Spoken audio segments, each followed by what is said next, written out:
Very important aspect, मुझे जब stents पड़े थे तो मैं देख रहा था कि आपका लाइफस्टाइल चेंज हो जाता है और लोग आपको डिफरेंट तरीके, आप मैं किसी घर जाता तो कहता नहीं इसको परहेजी खाना, तो भाई क्यों तो यार मैं नॉर्मल खा रहा हूँ अभी। सो एक ट्रॉमा से आप गुजरते हैं जी। तो इतने बड़े इंसिडेंट के बाद जो ट्रॉमा होता है उसको क्या आप साइकोलॉजिस्ट को रखती हैं, साइकाइट्रिस्ट को रखती हैं जो ट्रीट करें उनको? साइकोलॉजिस्ट, साइकेट्रिस्ट सब मौजूद होते हैं। आदमी अपने आप से नफरत करना शुरू होता है कि मैंने कुछ किया है। वेरी सुसाइडल, क्योंकि वो अपनी शक्ल भी देखना नहीं चाहते, जो बहुत दुख की बात होती है। How can you blame them? हाँ, यू कांट। एंड और बच्चे जो होते हैं ना उनके छोटे, वो अपनी माओ को नहीं पहचान पाते क्योंकि वो रह ही नहीं गई है। It's after number of surgeries and may be many years के बच्चे फिर उनको एक्सेप्ट करते हैं कि अच्छा ये हमारी माँ है, भूल जाते हैं बच्चे। लेकिन जो साइकेट्रिस्ट और साइकोलॉजिस्ट की ट्रीटमेंट होती है वो मस्ट है। अनफॉर्चुनेटली जब हम इनको इन डॉक्टर्स के पास लेकर आते हैं और कहते हैं कि आप आइए और उनसे बातचीत करें, तो घर के जो लोग होते हैं वो कहते हैं सड़ गई है, पागल नहीं हुई है। मतलब उनका ख्याल, हालांकि उन लोगों को भी तो चाहिए ना। जी एग्जैक्टली। तो फिर हम उनको ग्रुप थेरेपीज़ में बुलवाते हैं, आपस में गपशप करें, खेलें कूदें, पिकनिक करें, और वहाँ पर हम पूरी टीम को बुला लेते हैं जो कि डॉक्टर्स उनके साथ बैठ के लिखती हैं, बात करती हैं, दवाइयाँ वगैरह देती हैं। हम हर जो घर के जो अफराद होते हैं वो ये चाहते हैं कि अगर डॉक्टर के पास जा रही है तो इसका कुछ ऑपरेशन हो जाए ताकि ये ठीक हो जाए। और ऐसे भी घर वाले होते हैं जो जब ये देखते हैं कि ये तो अच्छी होती जा रही है तो उनको लेकर नहीं आती हैं। क्यों? भला वो इसलिए कि उनके ज़रिए एक कमाई का जो रेगुलर हाउस है। हाँ, तो उन सारी चीज़ों को समझाने के लिए, उन सारी चीज़ों को बेहतर करने के लिए टाइम तो लग रहा है, मगर ठीक हो जाएगा। नहीं, ये अपना ये ठीक नहीं होगा ऐसे। इसको कैसे नहीं होगा? मेरा मतलब है we have to create an awareness for that.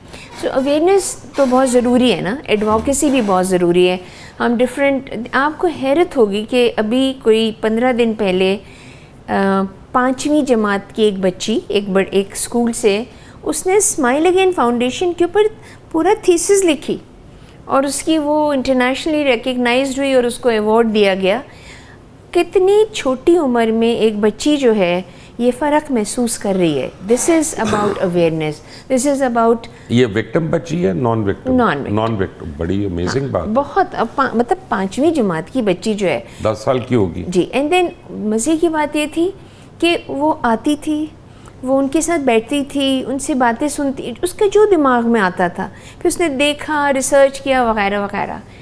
जब मैं ऐसी बच्चियों को देखती हूँ या मैं अपनी नवासियों को देखती हूँ, नवासी और अपनी और क्लाइंट्स के बच्चों को देखते हैं जो इतनी छोटी उम्र में इनके बारे में सोच रहे हैं, तो मुझे लगता है कि ये लोग कितने आगे हैं हमसे कि इस उम्र में इनको तमीज़ है, अच्छाई, बुराई, गुनाह, सवाब। मैं ये नहीं कह रही कि वो कोई आलिम और आलिमा बन जाते हैं, लेकिन वो उस दुख को महसूस करते हैं।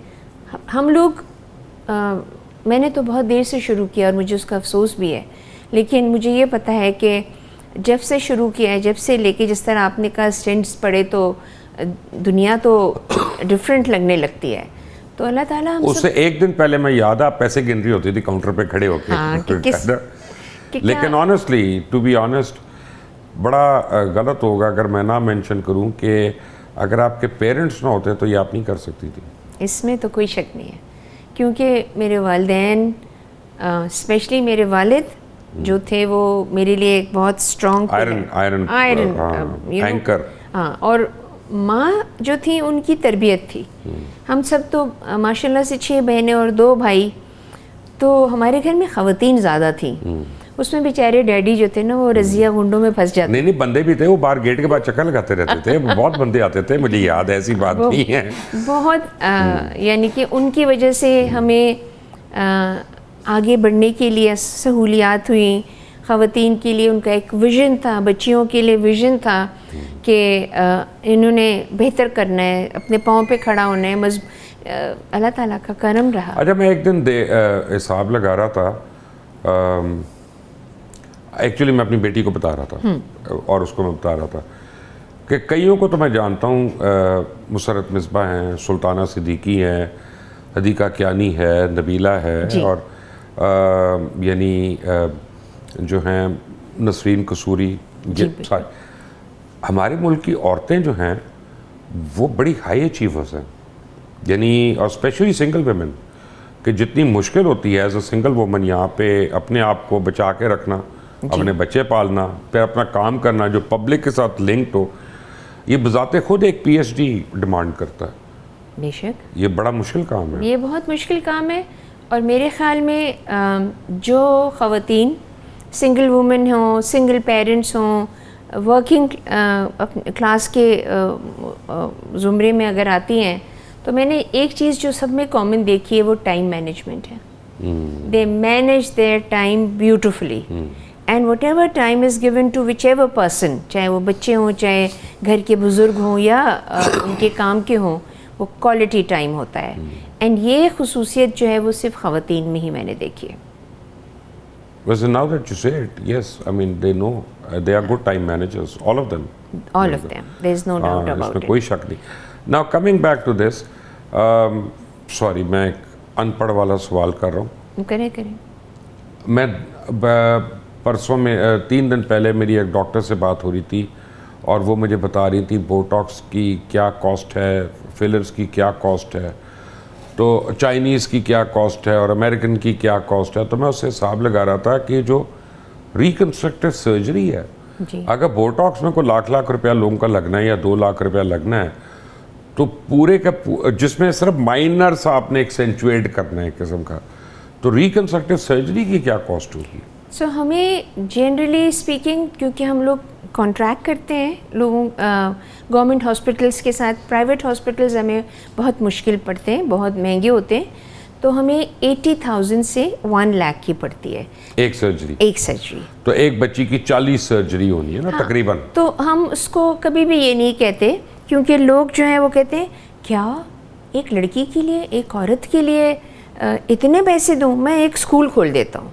इसी अल्लाह ताला is not counting the number, अल्लाह ताला इज़ काउंटिंग नियत आपकी देख रहे हैं।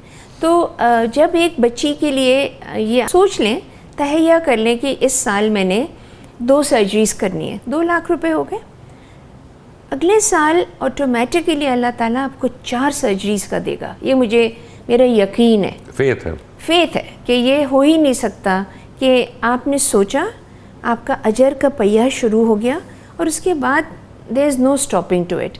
लोग रमज़ानों का इंतज़ार करते हैं और कहा भी गया है कि भाई रमज़ान में जो नेकी करेगा तो उसको 70 गुना ज़्यादा मिलेगी।